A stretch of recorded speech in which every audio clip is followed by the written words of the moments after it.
Hello. Welcome back, everybody. Thank you so much for joining us once again. We are in for another episode of The Witch's Craft.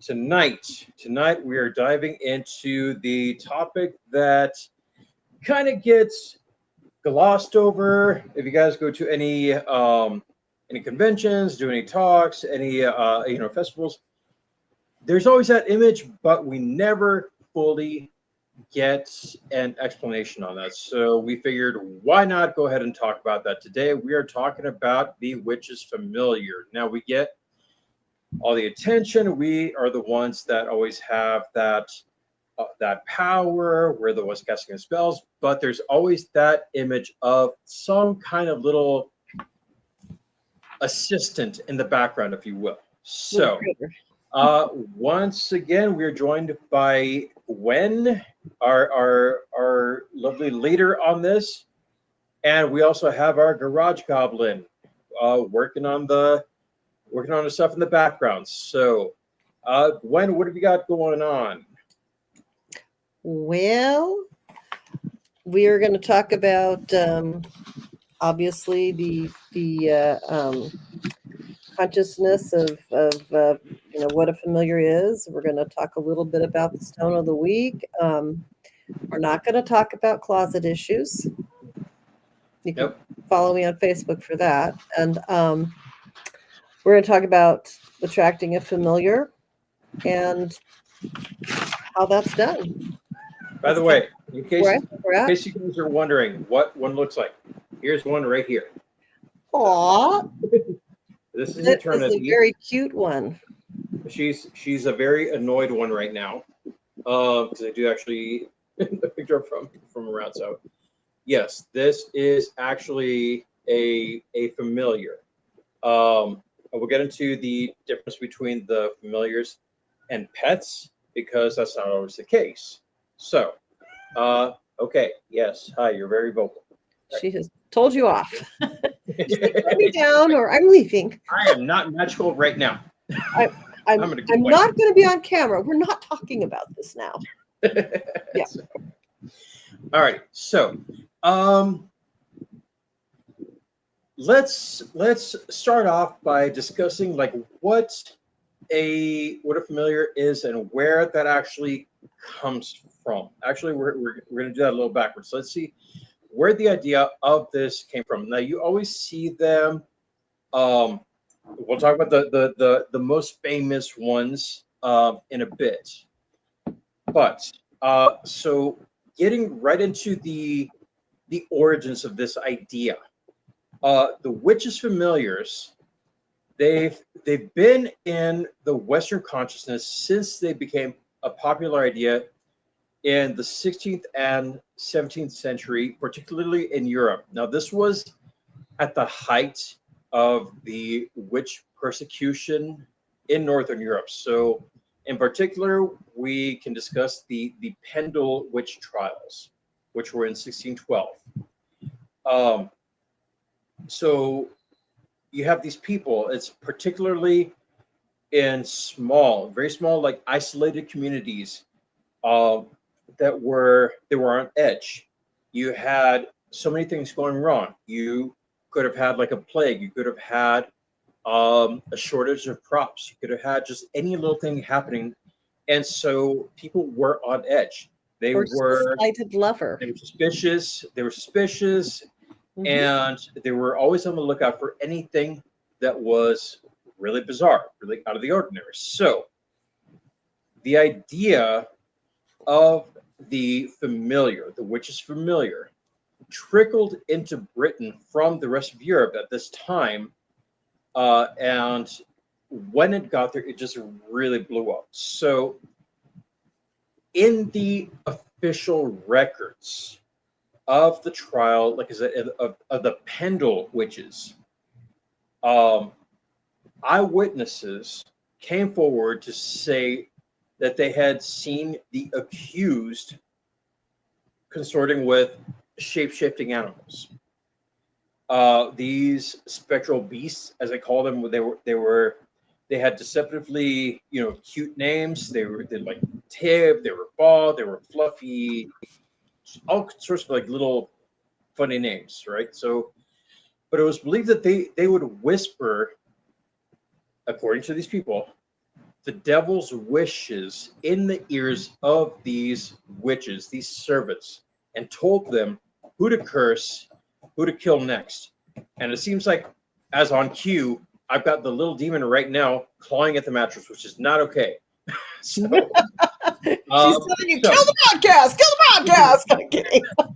so in the Sorry. event, so in the event of a person accused of being a witch, in the event of that person being caught and tried by the local magistrates, these women, let's bring it out there. It's particularly women, although you had sometimes men. The Um, healers, the women with they'd property, be were very attractive for people. right. That They would be stripped and they'd be searched for a witch's mark. So that was any kind of moles, warts, bumps, anything, anything that could be used, quote unquote, as a teat that their familiars would suckle. Now, if that were the case, then holy hell! I'd I have mean, one. I got a bunch I've of had a skin bowl. time. Yep. That apparently that would have been enough to like really just burn me at the stake. And I mean, honestly, the way I respond to that, light the fires, bring the barbecue. Let's go. It wasn't terribly abrupt, all though, right. Joe. All right. So, Gwen, you want to take us into the next part as to like what the differences between, well, actually, not the difference yet, but more of a definition of what a familiar actually is. Well, if you take away the medieval version of the little animal that's suckling from the devil's tit, right? Or the And women, apparently. Yes. well, oh no, if apparently men, if they had a mole, they were feeding it, their Yep. spirit, to keep Yep. it alive. Exactly. And anyway, if you separate the well, not Gothic, even the medieval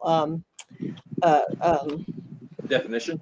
definition, the burning days definition from what we typically think of as a familiar and how it works.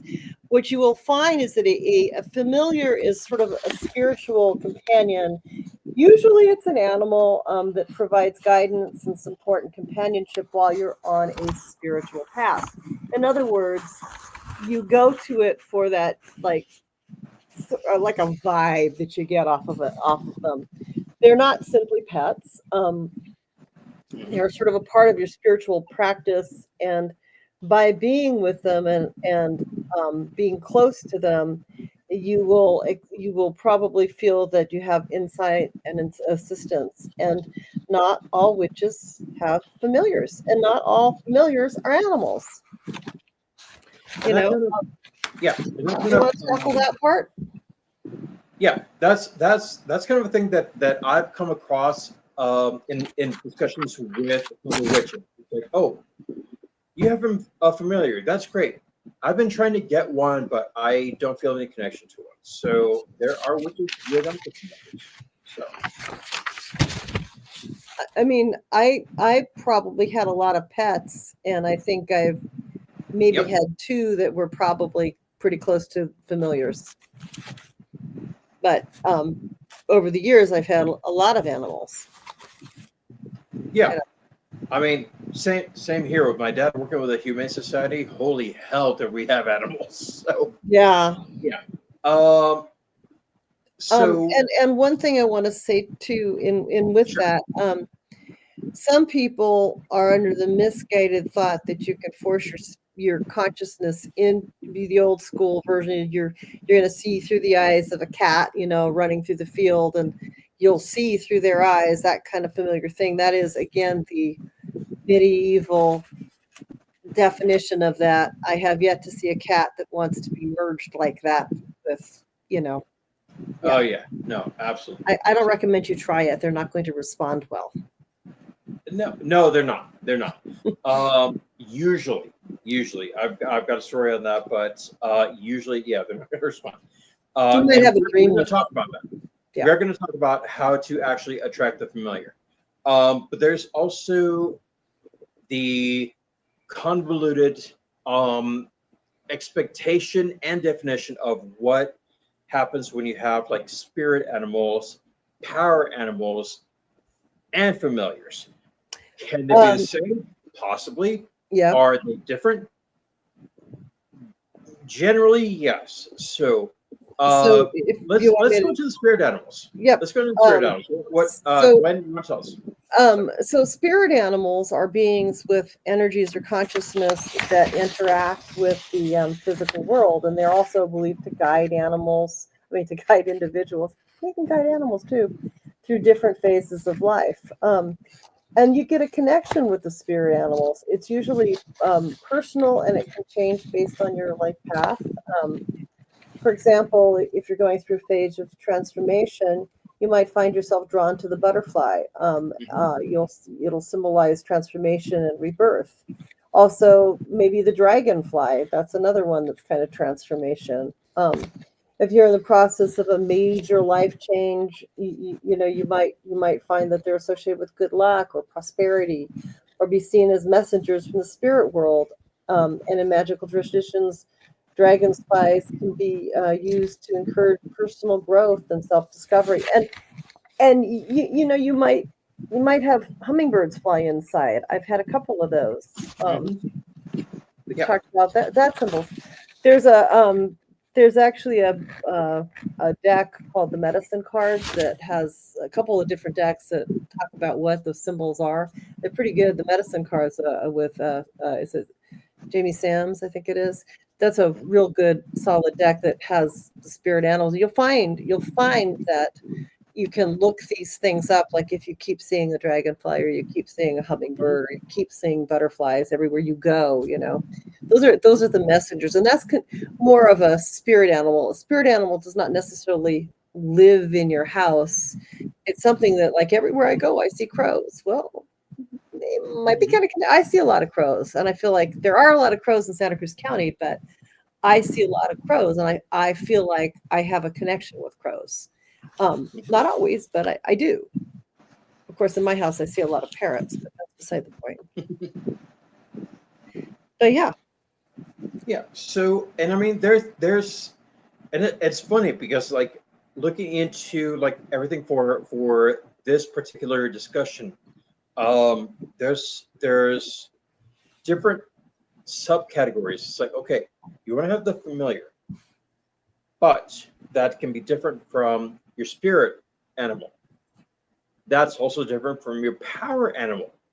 Also different from your totem.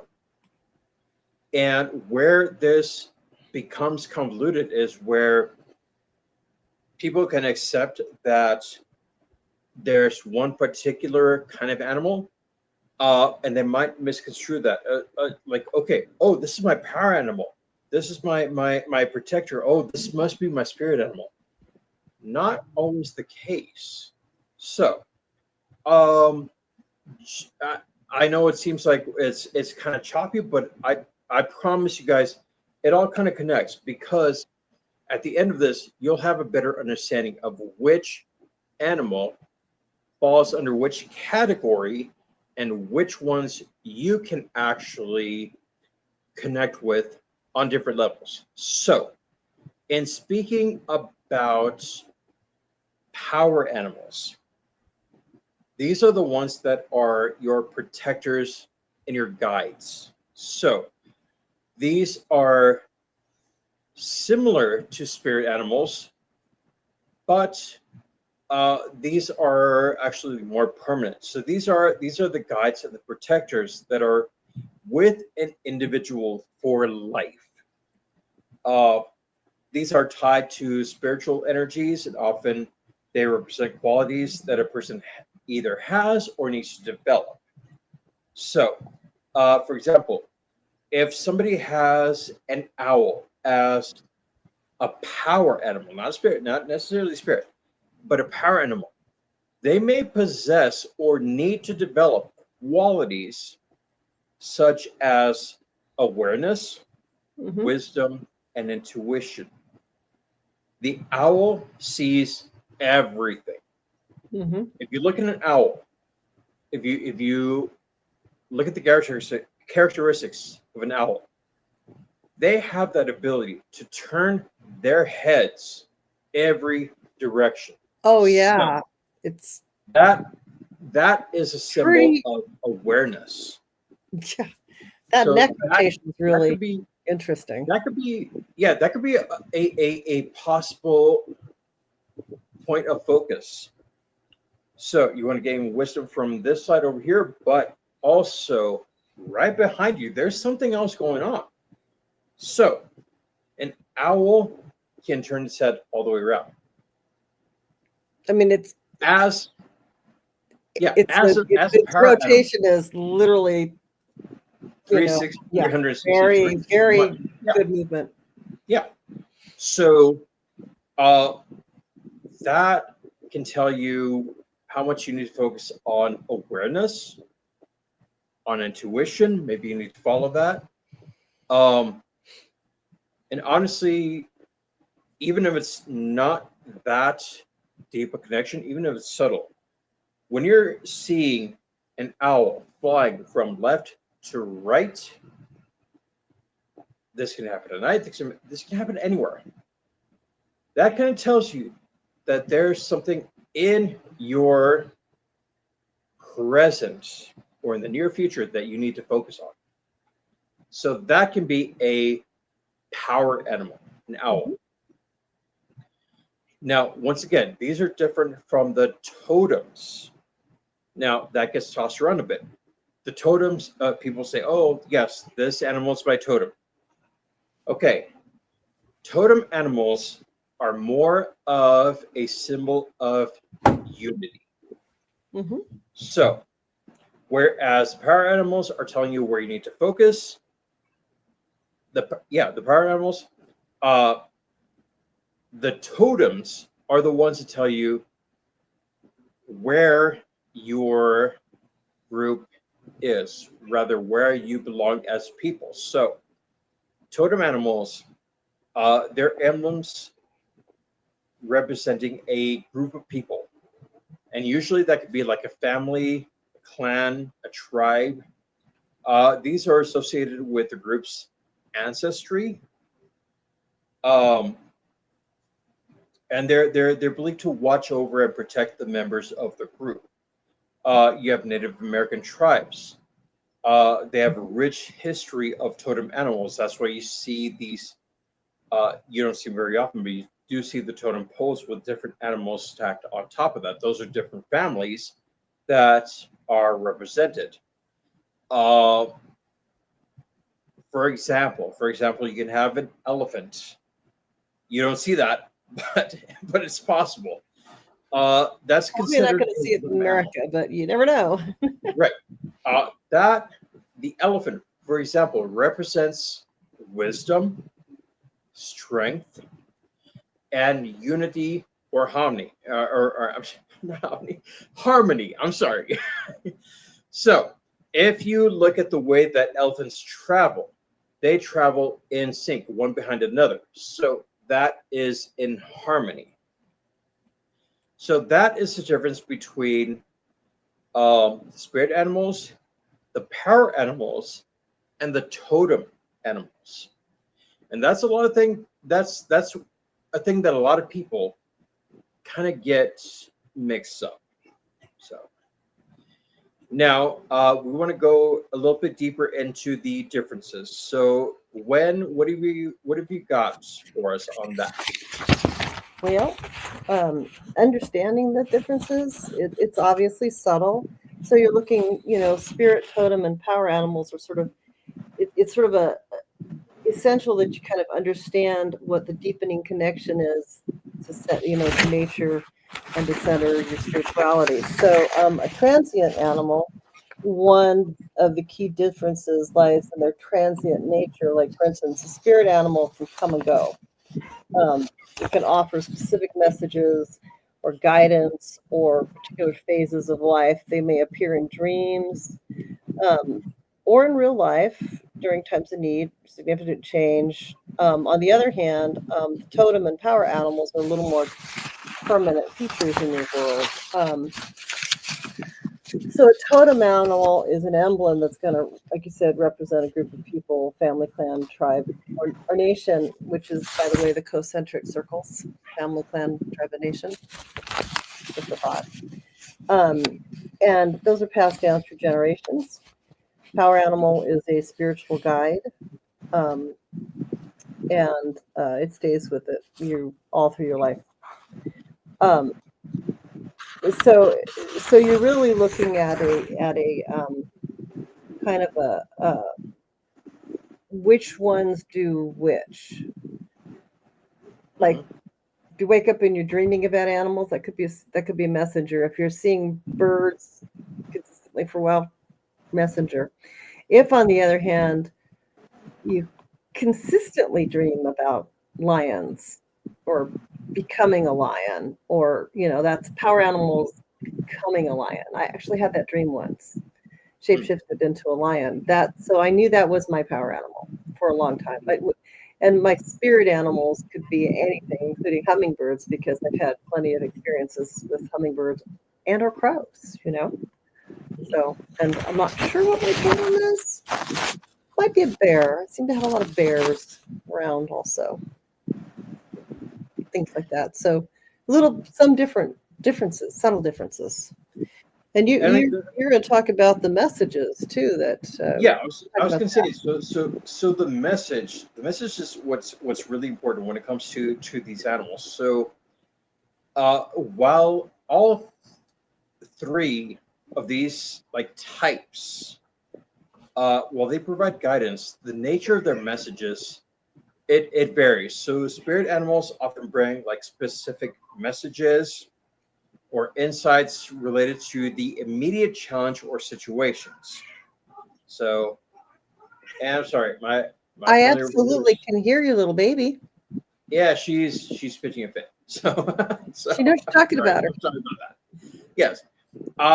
So they the spirit animals like really serve as messengers that help individuals navigate through specific circumstances or phases in life. Now, in contrast, the totems and the power animals are more about guidance Mm. and reflecting on personal or collective qualities. So, a totem animal embodies the shared experiences, values, and beliefs of a group, while the power animal reflects an individual's inner strengths and potential, guiding them towards self realization and empowerment.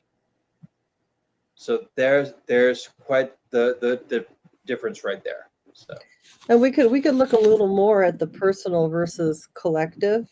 So, mhm, when you look at the key difference, one of the key differences would be the scope of the influence, right? If spirit and power animals are more personal, then they would represent more of your individual path, right? So that's your individual spiritual path, like where are you headed? Uh, and so for that, that's your personal traits or your life journey. What are you doing? What are you choosing to do? They provide guidance on a personal level, and they help you to understand, your individual ways and your unique strengths and challenges and your spiritual goals. Whereas totem animals, being as they are more of a collective, they're going to represent your more like your family and your mhm, clan, and like you see political families, or you see activist families, or families that are deeply into racing. That's more of something that there probably is a totem animal for that. Maybe the roadrunner. I don't know. They're going to represent a family or a clan or a tribe, and they're going to symbolize like a shared identity and values and beliefs, and strengthening on the bond within the group, and serving as a reminder of the group's ancestral heritage and spiritual lineage.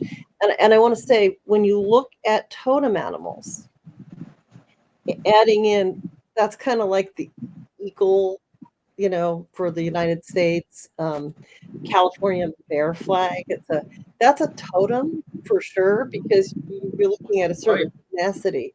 So, and it's not always a good thing. Look at the Nazi eagle, right? I mean, there's True. you Yes. have an eagle. They had an eagle. I'm seeing a connection. I'm not going to go there right now, but there's a there's when you see animals on flags, you're looking at totems.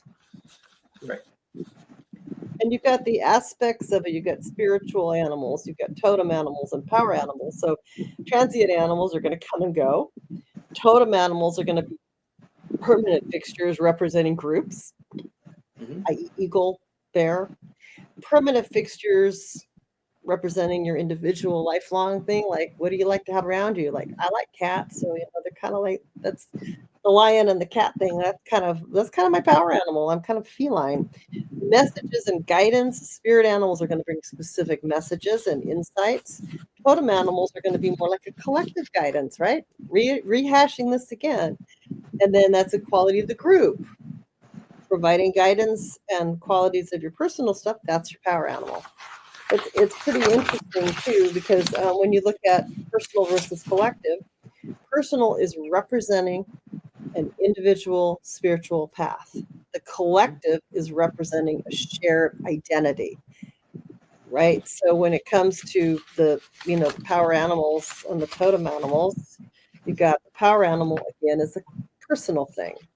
So when you look at it, your spirit and your power animals are sort of more yours, but the totem animals, they're the group.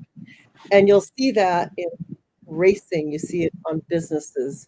USPS has the eagle, right? Because it's seeing everything and it's getting things where they belong. And we use a lot of that. A lot of that is in business symbols. And, you don't really think about it, but you got a lot of symbols out there, baby. Right. Yep. And Joe, you were talking about some of the other more cute little types of Yeah. little animals out there, and I know what the next one is. I'll wait. Yeah. So the thing with the animals, there's no way to separate this discussion from uh, really just kind of not necessarily categorizing, but calling out or naming the animals that you have, particularly in your area on the Central Coast. So, Oh, we have them all. In yeah. fact, we have a mountain lion loose in my neighborhood. It's been Oh spotted my by a goodness! number of my and Wow. I'm like I'm I'm in a neighborhood down by Rio Del Mar. I mean, look me up, you can find me. It's not a big deal. But yeah, we got a mountain lion on the loose. There goes my nightly walks. But go on. Well, yeah. Here's the problem with me that I'd be like, I know. There's a meme out there that says, "Well, my last words would be like." Or Yeah, I it- know. unfortunately, that would be me. So, I don't know if you um, want to mess with that. Like I've already been locked in a closet this week. yeah, no. Let's not do that. So, Yeah. okay. So, Garage Goblin says we got to wrap this up pretty soon. So let's try to get through this not immediately, but as quick as possible. So, Yeah. um, trash pandas are some of my favorite, and I've had quite a bit of experience with raccoons. I I love trash absolutely pandas. love them. I fed them. I developed a close relationship with them. There's one that actually walked with me where I used to live. She literally walked from the parking lot. She was waiting for me. When I got home, she knew what time I got home. She'd wait for me at the parking lot, and then Mhm. she would walk. She would guide me. She would lead the way up to my apartment, and she would wait up there at the top of the stairs because she knew that food was coming. So um, later on, I had no idea she was gone for a bit. She brought her little kits Mhm. to go and partake in the feast that I was providing for them. So, and there's quite a big adventure with that. But so without going too far into that personal story, let's talk about the trash pandas, as we call them. So raccoons, as spirit animals, they represent adaptability, resourcefulness, and curiosity. Mhm. So when you see a raccoon as a spirit animal, that can signify a need to be more flexible, to embrace your own intelligence and creativity, or to explore new possibilities with a playful attitude. That can also highlight the importance of disguise, both literal and metaphorical. Of course, we know raccoons have that little band of black across their eyes. They look Little like little bandits. banditos. Yes. So that can represent the need to be aware of what's hidden or disguised in your life. So, May I interject um, something? They're not really very destructive as long as you learn to build your. they aren't. They They can be. would, They can yeah, drain your pond, but if you yeah. cement your thingy in, you're fine. You know, the if you just have to take them in consideration when you set up your backyards and things like that. Or We they used to can, have them. or they can literally, I can't say the word. They can literally sit right in front of your porch, your patio, and they can just look out across the common area and just like reach over for a little bit of like cat food and enjoy it as if they're watching television. I kid you not. I They know we can used to actually feed do them. that. So, We used to feed them out of our hand, literally, when I was a kid. And oh yeah, I think we fed them dog food, and we always had like a water bowl to for them to wash the food with. I don't know if that's really something that we're supposed to do, but we did it, and we did it until we had a Doberman. And once we did that, they didn't knock down our garbage cans anymore. So you gotcha. just have to set it up so that they know they're part of. They won't hurt your yard. They're just really No, adorable, they, actually. Smart, smart, smart. Like you, they came back with their family. It's great. Did it for yes, years. yes. Now here's one that was actually recommended, or not recommended, but requested by one of our viewers. You are amazing. You know who you are. The skunk. And this is one that I was not anticipating, but it's fun to talk about them. You know, I mean, you have They're so many around. images of the skunk. You have so many preconceived notions about them, but there is more to them. So the And they skunk, will chase you if you get too close to them. they might, but there is actually a reason for that. I So know. the skunk, as a spirit animal, represents self-respect, confidence, and the ability to set healthy boundaries without aggression.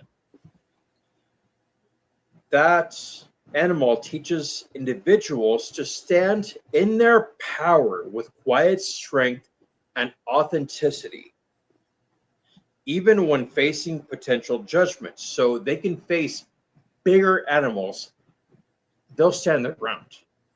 They'll stand their ground and set that boundary. Mhm. So the skunk, strangely, oddly, also symbolizes sensuality, sexuality, and the ability to attract like-minded individuals while repelling those who drain energy, Mhm. according to some spiritual guides. Not always the case. They're known for their ability to ward off threats with their powerful spray.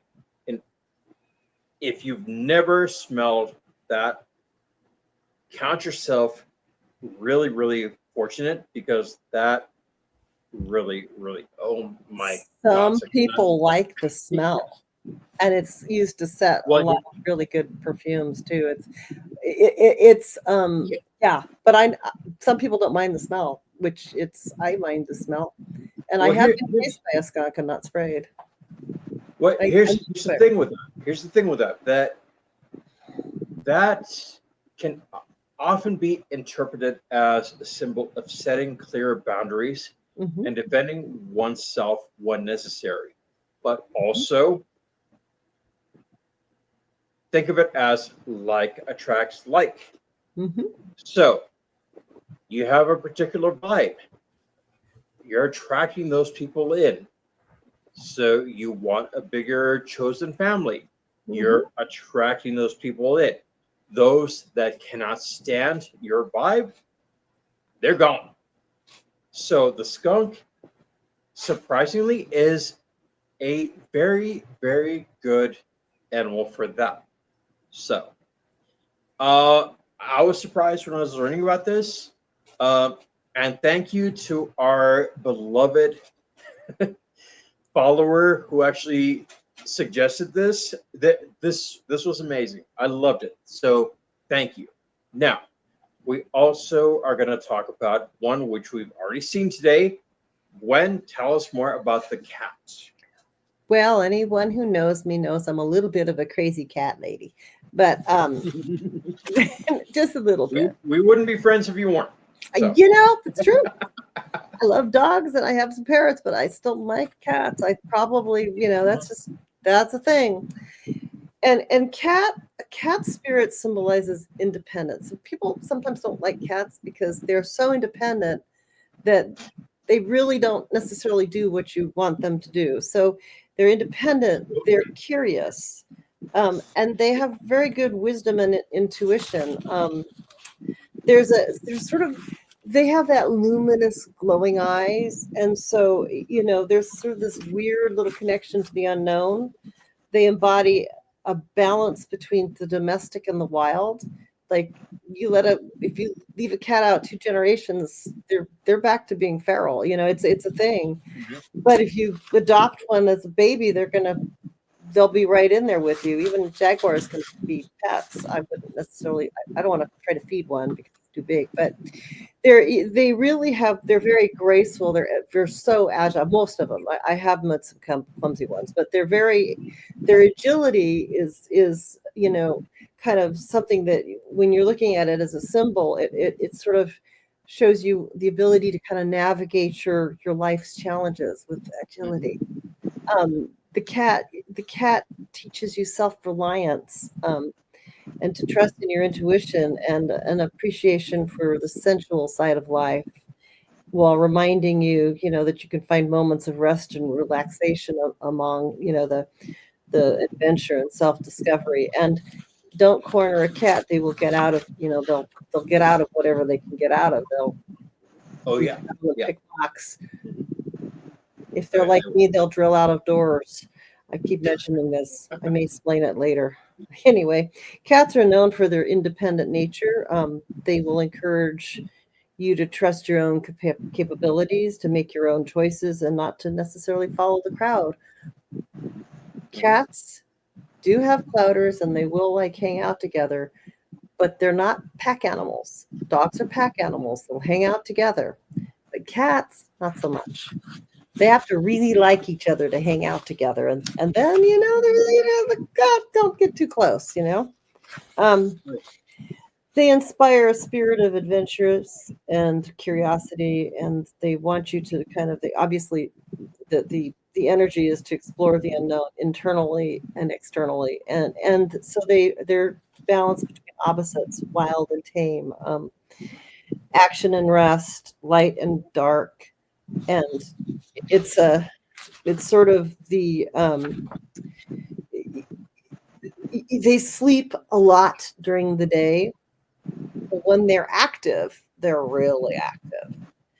oh yeah. They have the whole scamper thing where we call them the zoomies, right? Midnight, the always famous, like right in the middle of the night, cat Four suddenly o'clock in the tails go morning. like this and they're zooming. And you're like, where did that come from? 4 o'clock in the morning is when they choose to be their absolute like most active. Yes. Right before you're gonna go to bed. Oh no, we don't want to go. We're gonna play now. Run, run, run, or jump across your chest really fast, which can be painful. Yes. Yeah. Anyway, yeah. So cats are cats are really very mystical, and I do think because the eyes glow and stuff that they have a more of a like mystical thing. And when they don't want to be found, it's really hard to find them. You can't find the cat because it's like blending in the background, like under a table, and you might find it somewhere. You're like, where'd the cat go? I had one that went up the chimney. She was gray too.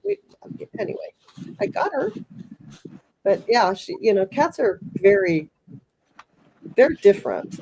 And if you don't grow up around cats, you may think you don't like cats till you live with one, and then you go like, I like the cats. Mhm. Pretty cool animals. Oh yeah. I mean, I love the fact that one of the things that I've really been intrigued by is the fact that they've always kind of been um, categorized as being both the light and the dark sides of the self. Mm-hmm. So um, they can be as is described, half in, half out. Mm-hmm. They can be mystical.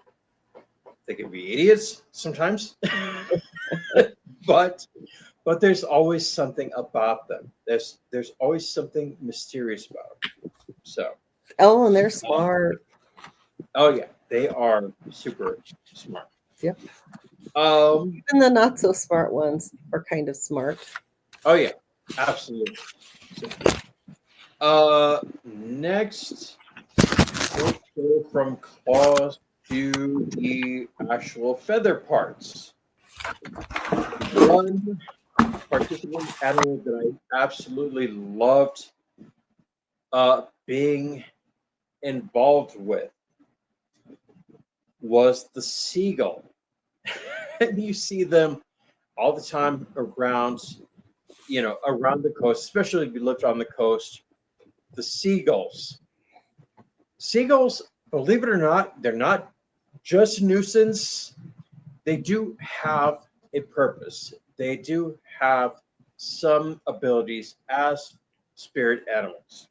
Okay, so um, the seagulls can be viewed as spirit animals that are often associated with resourcefulness, with adaptability, and freedom. They can also symbolize guidance, wisdom, and the joy of life. When a seagull appears to you, and I has several, it can be a sign of opportunities that indicate that you're well equipped to handle life's challenges because they're so adaptable. They're known for their ability to thrive in various environments and their cleverness in finding food. Yes, they might come to you. They might gather all around in a circle, just waiting for you to feed them. They can also find their own. Um, so, this spirit animal can encourage you to be resourceful and adaptable in your own life, finding creative solutions to problems and making the most of your surroundings. So, even though they might follow you on the beach, even though they might bite your toes, there's still a good reason why they are around. Um, There and I was think that book, lastly, Jonathan Livingston Seagull, with which that, was really. Did you ever read Jonathan Livingston Seagull? yeah. It's a real short book, but it's actually a pretty good book. It was, pretty well known in its time. So the other one that was selected just kind of based on the personal experience living on the coast, but Mm-hmm. also living in a wooded area was the deer. Have those in my neighborhood too, although we'll probably have fewer of them now that there's a mountain lion out there. Well, I mean, I really kind of want to get into the mountain lion, but Not today. we've already kind of covered the cats. Um, Not today. not today. Maybe not today. The deer. the deer spirit animal. Mm-hmm. That embodies gentleness. Mm-hmm. It also embodies grace and intuition. That can symbolize a gentle yet assertive nature. It can encourage self confidence and resilience. It also represents regeneration, rebirth, and the ability to adapt to change. Um, if you look at a particular deer, if you can follow, if it's possible to follow a small group of them, small family, small herd, whatever you want to call them, Mm-hmm. um, you can see that there's going to be at least one or two that are going to assert themselves. So that's usually the buck that will come closer to you. It might not attack, but it will let you know, hey, I am here. What is your purpose of being here? Same time, you can see that regeneration because they actually do lose their antlers. Yes, they do. They do regrow them. So there Yes, is they that do. regeneration. There's that rebirth. So you can have the deer as spirit animal that will guide. Typically, that'll guide the individuals to find balance, inner peace, and a deeper connection to the nature. Because if you ever come across one, they are absolutely peaceful. They will not attack you. They make it a point to just come close and let you know they see you. They see you. They acknowledge that you're present. They also make it a point to let you know that they're present. So, and I've actually had that happen a couple of times when I was around the coastal area. So, so, so those are just some examples. Of course, depending on where you are, where you're tuning in from, you can have different animals show up, and doesn't necessarily have to be an animal that is in existence right now. Does it have to be an animal that exists or that existed in the past? Not necessarily. Can you see other animals or other creations? Can you have those as your spirit animals, as your power animals, as your spirit guides, as your totems? Absolutely. You can have anything as far as a dragon, a unicorn, a Pegasus, anything. When you see this image showing up for you various times, it can be 3 times in a week, 4 times in a week. And it doesn't have to be a live animal. It can just It be doesn't simple. have to be a live animal. Mm-hmm. Can you have a Tyrannosaurus? Absolutely. Just look at the characteristics of these animals and see what they actually meant, what they characterize. Mm-hmm. And you can make that work. You can have that as your animal. Now, let's look at how to attract that familiar, that animal. So, when you want to tell us a little bit about that, please. Well, I'm going to tell you, I'm going to give you an example, a quick little example. Because there's a lot of different things that you can do. But for instance, I've always had cats in my world. And I had something like 4 cats, and I had a fifth cat that kind of added later, and she was a black kitty. And I really liked her, but I kind of got her when she was older and she kind of been passed around. And so she didn't really live terribly long after we got her. And I was very upset. And I told um, one of my friends, I would take another cat, but it has to be black. You know, we've got the fifth food bowl. You know, it would have to be black. Has to be like the runt of the litter, maybe being raised by the family dog without its mother. I don't care if it's long hair or short hair, just want it to be just a really sweet little kitten cat. Does I don't care if it's male or female. And I was, I was in tears. I found out my cat had died while I was working at the shop, and it was just in the middle afternoon. I was just like distraught, and um, and the very next day I went to work, and I was still very upset about it. And one of the ladies that worked as a reader at the table had just moved, and she'd moved to a house where the mother cat had disappeared. It had been about 2 weeks, and the kids were bottle feeding the kittens. There was one cat that was rather bedraggled. The family dog was racing it. It was sort of getting a little mothering from an older kitten, and it was the runt. It was the absolute runt of the litter.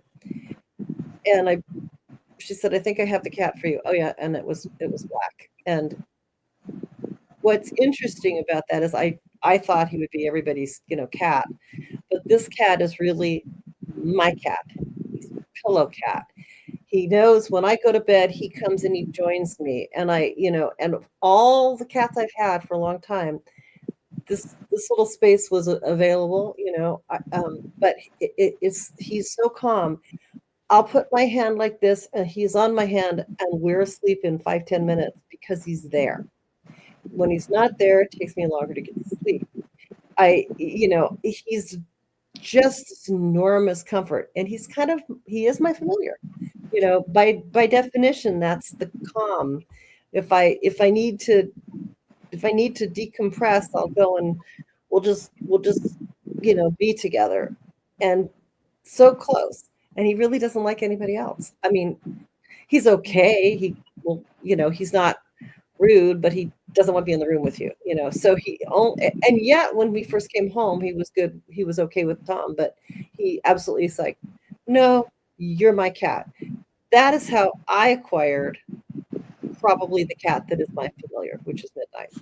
And I don't think of him necessarily always as being that, but I can't, I'll search the entire house before because if I can't find him, I want him inside. I want him right here. And he knows, he just comes. You don't summon a familiar, although I put the order out.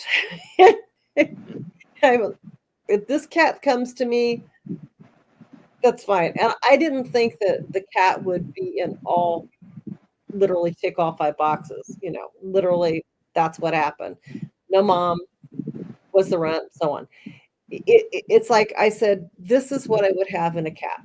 And he's now a 20-pound beast, and he's long-haired and fluffy, and he's really a good cat. He doesn't destroy furniture or anything. So there's no single universally accepted spell to attract a familiar. Instead, it's just sort of a practice. It's a combination of like a focused intention. I had that, a spiritual practice. I was open. I was allowing it. I was building a relationship. I was saying, I will be your mom. Furby will raise you, and she'll take care of you. And you will have this connection. I have this hugely strong connection. I had a visualization of a bedraggled little kitten that was not gonna, how would this thing be that quick in my life? 2 days, or even like a synchronicity. Like I was absolutely. The kitten was about 5.5 weeks old at the time, and he was the one that wasn't doing well. So, I have 2 other cats still, and they're both very close to me. But that particular cat, it's like he doesn't like sharing the pillow with any of the other cats. He's gotten a little better because we have an elderly cat, and she wants to be up there. But he's like, that's my spot. So he will kind of growl a little bit once in a while, but now I tend to have a 3-cat pillow, but he's always there. The other cats, they come and go, but he's there. He's in top cat position. It's his clouder, and he tolerates the other cats there, but he doesn't really want to share.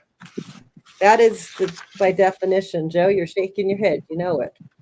Mhm. So, Oh, and I heard something about a I skunk do. Yeah. and a cheese stick or something with somebody you know. Yeah. So, Somebody said you I might mean, want to talk about a skunk and a cheese stick. right. I wonder if you have a skunk familiar, or it's Man, oh man, we'll talk about that after we're finished with this. okay. I just want to mention that. I believe Yeah. your garage goblin, your garage goblin is, saying perhaps, yeah, skunk Right. and So, yeah. So moving right along. Um, I mean, I've had stories about my familiar, which actually finally calmed down. She's kind of passed out. I'm just kind of watching over me over here. Um, I mean, she showed up when my mom had actually passed away. She showed up right then and there. yeah. Um, I connected with her, and then fast forward a couple of months, and I officially asked her in a meditation and after working a little ritual, asked her, would you be, would you, would you work with me as my familiar? I asked her 3 times. Hmm. Those 3 times, she was on my lap and she placed her paw right on my hand, like Oh. right here. Hmm. And she looked at me. So I took that to mean, like, yes, Hmm. she's willing to be more than a pet, more than a connection. She's willing to be a familiar, and she's been my familiar ever since. So, uh, is she an absolute demon gargoyle child sometimes? Yes. How old is she, Joe? Yes. How old So, is she? okay, so looking at how to actually attract them, how to attract your familiar, even if you don't know yet that you have a familiar, here's how to work with them. Observe the animals that you encounter, both in your daily life and in your dreams. If you have a dream about a cat, a parrot, a lizard, a fish, anything, just kind of pay attention to that and see where the synchronicities are. Okay. So if you notice that a certain animal appears repeatedly or insignificant ways, that could be a message that a familiar is ready to come to you. You can also meditate. Use meditation to connect to your inner self and explore your spiritual path. You can receive guidance or see images of potential familiars. Hmm. You can imagine yourself working with a familiar, focusing on the qualities you seek as a companion. Like we said with the owl, if you feel like there is something that you are not seeing, maybe an owl would be the best one because, again, they turn their heads 360 degrees. Hmm. They might actually help you. Also, and this is the hardest part of any practice, it doesn't matter who you are, doesn't matter what you've done. This is the hardest part, reflecting on your past experiences. Consider yourself. Consider if any animals that have already played a significant role in your life are still coming through. That's the hardest part because it's the most painful. Looking at your past and wondering, okay, what was there? What could have been there? What animal has the same characteristics that I did as I was going through that transition? So it's painful, but it can help. Now, also, if you are deeper in this, in this path, in this craft, you can communicate with the deities or the spirit guides. If you work with deities or spirit guides, ask for their assistance in bringing you a familiar. Also, when you actually come across a creature, you need to remember to respect their agency. Respect them, even if you're drawn to them. You cannot force a bond. If you have a particular animal, even one that comes to visit you still need to act as if you were conversing with another person. Remember, consent is important. Consent is sexy. Make sure that in this case you are conversing with that animal and asking with consent, are you available? Are you willing to be my familiar? That is exactly what I did with Eternity.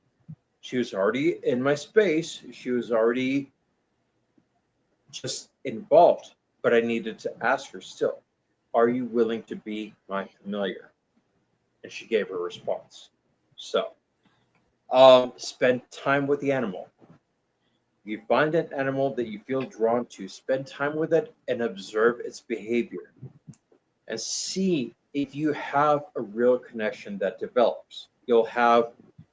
Uh, you'll have that intuition, yes, but you'll also have certain observable signs. Let's put it that way. So, um, offer your energy to the animal. Offer your energy, your attention to it, but also again respect its boundaries, and that's something Yeah. that we cannot stress enough. Ensure that you can provide a safe and supportive environment for any animal that becomes your familiar, and also focus on that spiritual connection. The most important aspect of the familiar is that spiritual bond, not just the physical presence of the animal. Just because, for example, just because the raccoons came to my door didn't mean that they were already my familiars. It just meant they were looking for food, that they knew where to find it. Hmm. But spending time with them, actually sitting out there, talking with them, being involved in their activities, then once you actually have that going, you can ask if that particular animal is willing to work with you as far as that. And surprise, surprise, they may never leave. They might not leave. They might be wild, but when that connection actually happens, they might be connected to you. I had a raccoon. I had the same raccoon that was trying to get in my door. She was trying to live in my apartment. I said, "I'm sorry. I love you, but I cannot keep you right now." So, um, but that's the thing. So, just make sure that you have that actual connection. Make sure that you are respecting them, Hmm. and make sure that that is actually going to work for the both of you. That is a mutual connection. That is the best way to attract that familiar. Now, we didn't get into the most uh, familiar, the most famous, not familiar, the most famous familiars that we've seen in film, in television, and in cartoons, but maybe that could be for another time. Could be for another Uh, time. Yeah, yes. we can we So, can we when? can address that later. Just like at some Absolutely. point, we'll retouch on raccoons and being, putting your Yes. space to where, because I have I have a lot of raccoon stories. I didn't know you were gonna um, have as much raccoon fun, but I actually have quite a lot of raccoon stories, and there you have to, when you're working with nature, you have to consider so many things, and not necessarily, I mean, though I do like some of the Hollywood versions of, like, what's the one where he's finding the little, what's it, bewitched or whatever. Anyway, I do love that kind of, familiar where the cat turns into whatever. But I also feel like that, Cinderella and the little mices, and all those things are kind of like little spirit guides and familiars. We don't think about how they fit into the Hollywood versions, but that is another topic, and that is a Hollywood version of it, which is We a little different we than how it is. promise you guys. Yeah, we promise you guys we'll get into that when we talk about the Hollywood witches versus the actual witches. So And I'd love to actually talk about Cinderella at some point, or maybe put you to the task of the pumpkin. yes, Because that's a whole kind of, it kind of cushes right in there. We don't realize how much magic there is in some of these stories. Yep. But yeah. All right. What have you got for the stone of the week this week? Well, I thought about it and I thought about it. I wanted to touch on something that is also something that you could sort of, it's protective, but it's also one that is good for grounding. And Mhm. I thought smoky quartz. Mm-hmm. Now, this honking big piece of Yeah. smoky quartz could stay with me and not get sold, but it is actually available in the store. And I have many times thought about taking this incredibly lovely and underpriced piece of smoky quartz home with me because it is so, so cool. Smoky quartz, polished, that's one piece. Raw, you look at it like this, it is brown. Mm-hmm. It is quartz. It is quartz that is grown out of, the matrix you can see is quite white, but the minerals cause it to be brown versus, say, clear or purple, like I said, amethyst. This is smoky quartz, which it's from Brilliant, Alabama. A friend of mine brought a bunch of this in, and this is not for sale anymore because I kept one piece. I had a bigger piece, and I did sell it to a friend, and I miss it. But this is smoky quartz, which is growing in smaller form. This is a very small form of it on petrified wood. So smoky quartz it's relatively available. So it's reasonable. When you get a piece this big, the bigger the crystal, the more unusual it is, so the higher in price. That's a particularly nice piece. And if it never sells, if it does sell in the next week or few, I might wind up taking that one home. So come and get it while you can.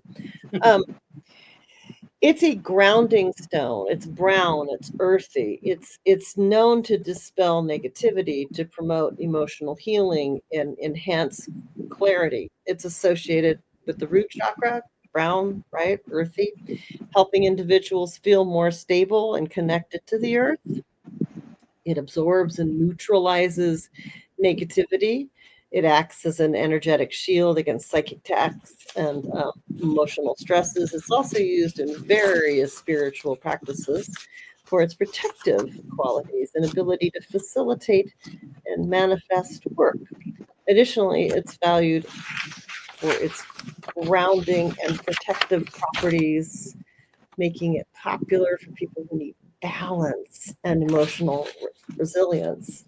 You can look it up in the Crystal Bible. And in the Crystal Bible, there are different types of smoky quartz, and it'll tell you about that. And it is not listed, in case you were wondering, in with the S's.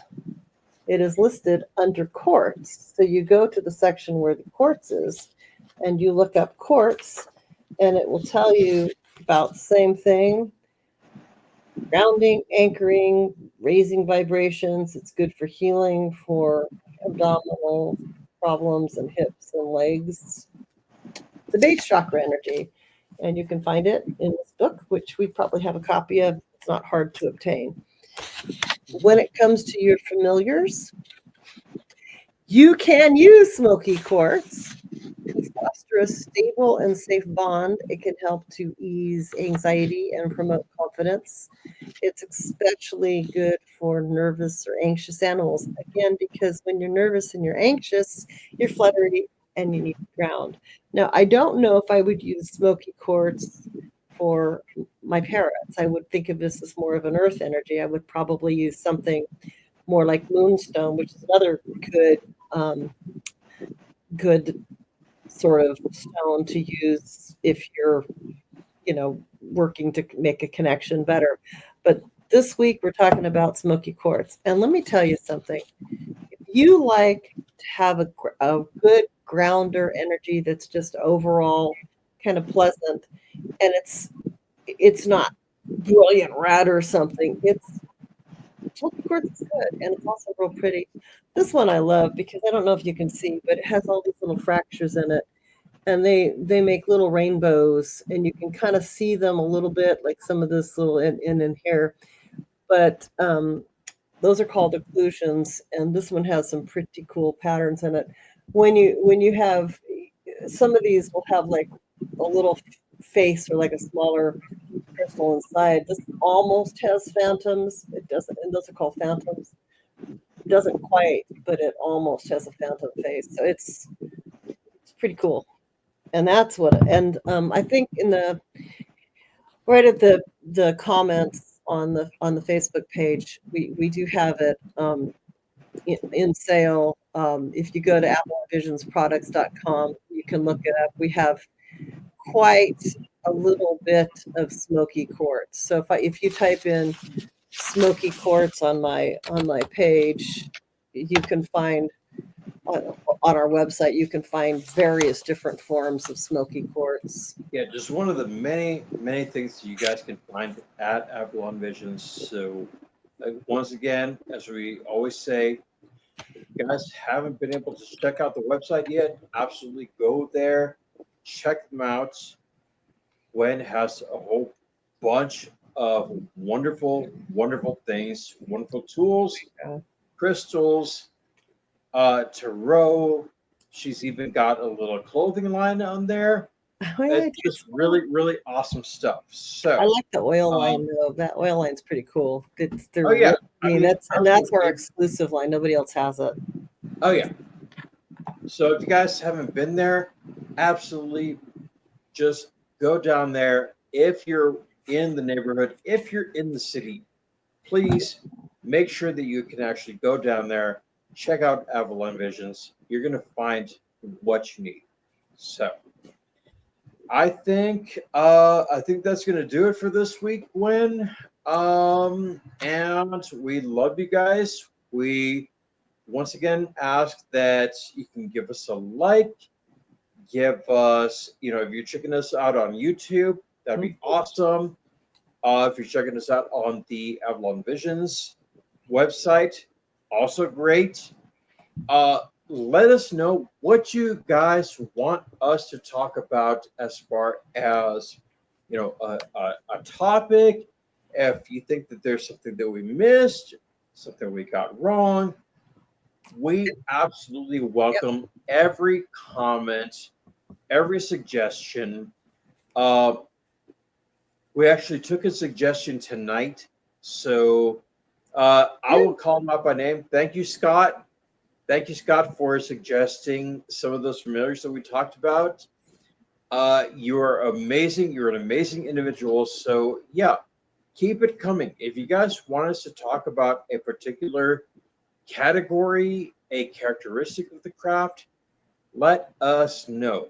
That's what drives us. That's what helps us to define what we're going to talk about in the coming weeks. So, And I want I think and I that's going to want be to add in real quick that if you're sure. on Facebook, that the Witch's Craft has its own page, and it's the Witch's Craft, and you see a little like green broomy thing. Um, Definitely follow that page. We're up to 76 followers. We need a few more. So if you can like us and follow us, we're only going to put out a broadcast once a week, but with your help. So, because it should be going out to his own page. So we want to do that. So like us and follow us, and Joe, back to you. And over on YouTube, the more likes we get, That too. more YouTube knows that we exist Hmm. and we can actually expand to a greater audience.